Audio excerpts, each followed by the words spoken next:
Marshall Gabell with Speed 77 Radio and Race Chaser Online sitting down with NASCAR WHELEN Modified Tour rookie competitor Tommy Barrett Jr., who currently sits 18th in the point standings but has one pole at Stafford Motor Speedway earlier this season. Foremost, thanks for taking some time to talk with us during your racing obligations and personal life. How are you doing this afternoon? I'm doing good. Thanks for having me on.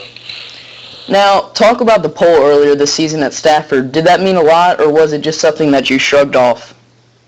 No, it really meant a lot to me. I started racing modifieds there when I was about 15 years old.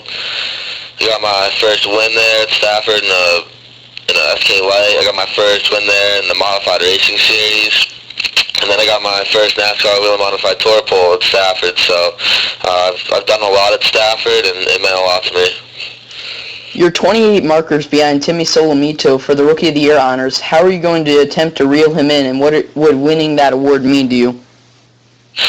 I'm not really worried about that award right now.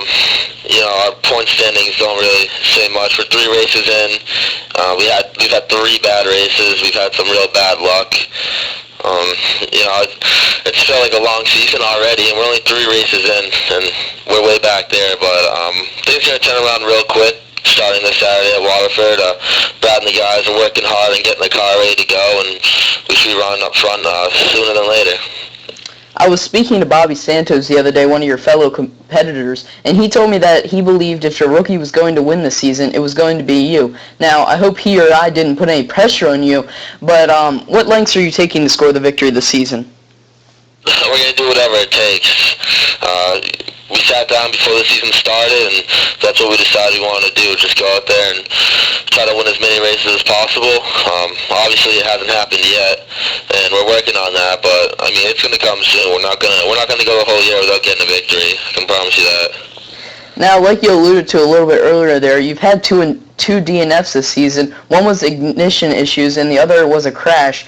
Can you talk about the ups and downs through the first 3 races into the season? Yeah, the first race at Thompson, actually in practice, we didn't get a lap, and I don't know what happened, the steering or whatever, but we went right into the wall in the first lap at practice at Thompson in the first race of the year. And then the race, we had some ignition issues. We started dead last. We drove up to 8th. We had a real good car, and we made the pit stop. Put the new tires on, and we actually had some ignition issues go on, so we weren't able to finish that race, and that ended our day right there. We went on the Spring Sizzler at Stafford, and that's where we got the pole, so we get the car going good, and the week was going good, and we were in the top 3, I believe, the whole first 160, 170 laps, and those were late race restart.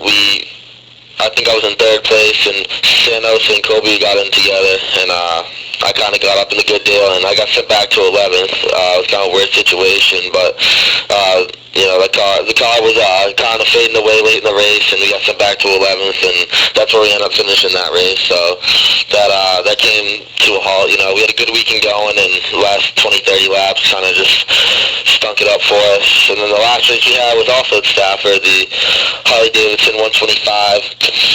Qualified 7th, so we went out early. We felt that we had a real good car. It took us 3 or 4 weeks to get the show in with all the rainouts, but we finally got it in, and that race I didn't really like that race at all. We went 100-something laps without a caution, and I rode about 7th the whole race.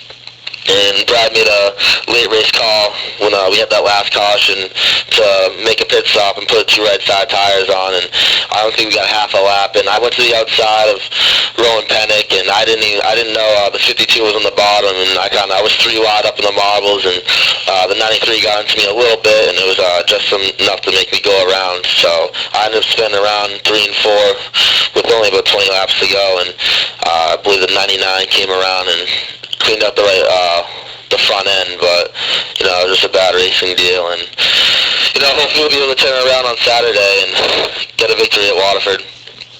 Now, I guess this is looking way into the future, but you're only 19 years old. Are you hoping to transition to the NASCAR K&N Series or ARCA Racing Series to further develop your career, as we've seen them be the true stepping stone into NASCAR's top series, or are you committed to the modified ranks? No, my dream is to one day make a living at this, and that's what you got to do, is get into them full body cars, and we're talking to a few people right now, and maybe if not this year, hopefully this year. If not next year, hopefully we'll see some K&N racing going on. But we are working on some of that for this year, and we'll see what happens. I know you came into an organization here in the modified ranks that had future Hall of Fame driver Mike Stefanik. Can you talk about what advice he has given you, if any? He hasn't given me any advice. I'm not even sure if I've ever talked to the guy in my life, not that I can recall. But no, he hasn't given me any advice. I've never really crossed paths with him. Now, next season, again, you'll be eligible for the NASCAR Next induction. Do you feel you deserve those honors, and what would it mean if you were elected?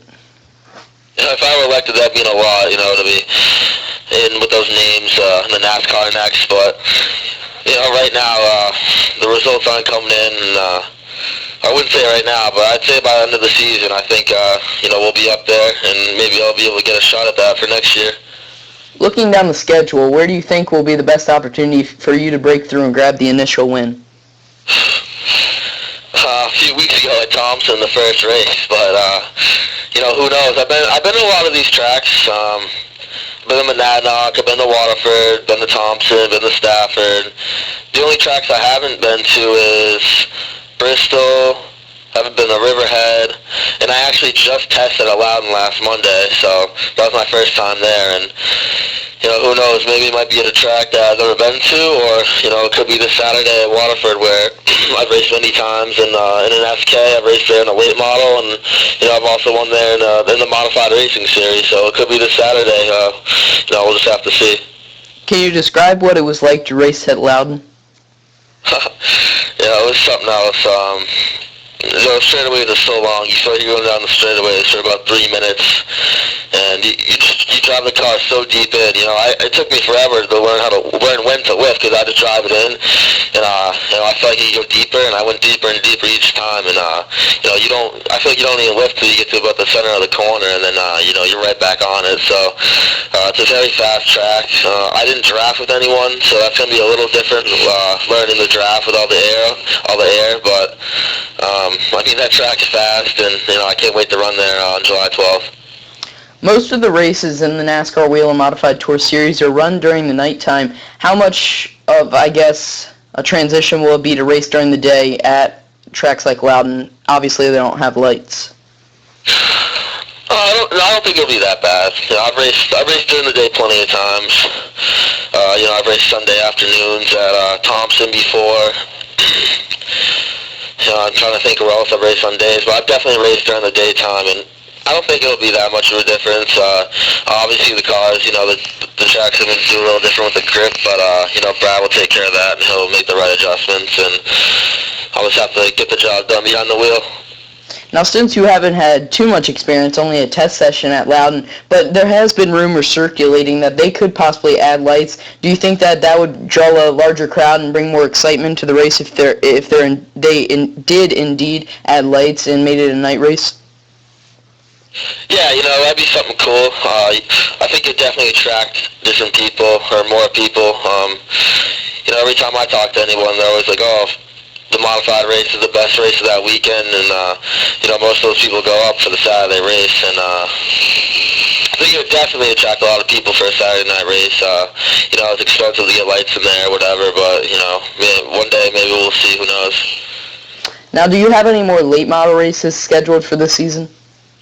We were taking that week by week, and we actually cut a left rear tire a week or two ago, and I backed it into the fence going into one, and it needs a rear clip, so they're working on that, and I was sad to hear that my car owner of the late model, Ted Butler, his brother passed away just last week, so they might take a week or two to get that fixed, but whatever it takes for them to do that.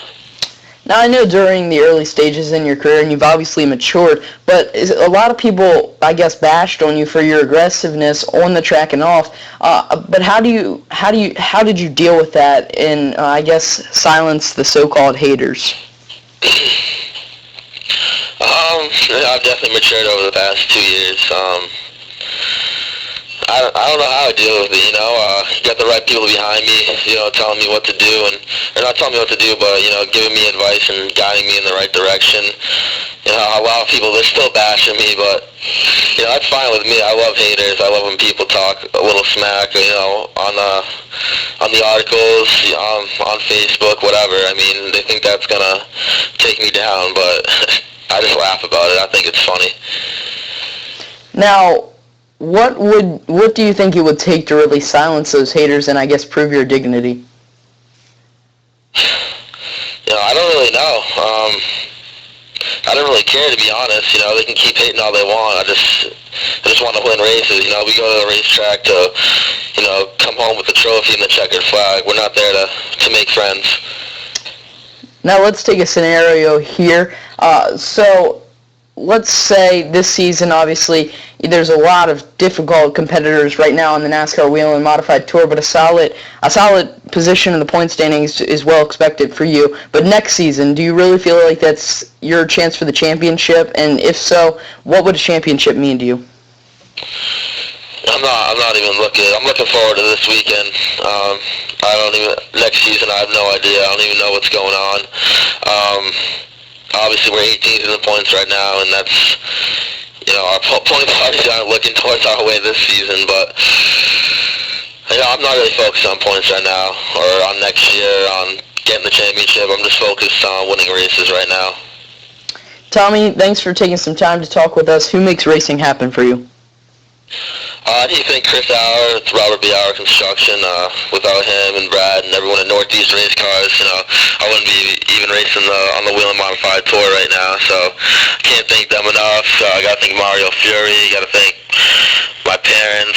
You know, everyone on the 22 team. Just everyone that helps me, makes it possible. Thanks again, and good luck this weekend and beyond. Thank you. Thanks for having me on the show.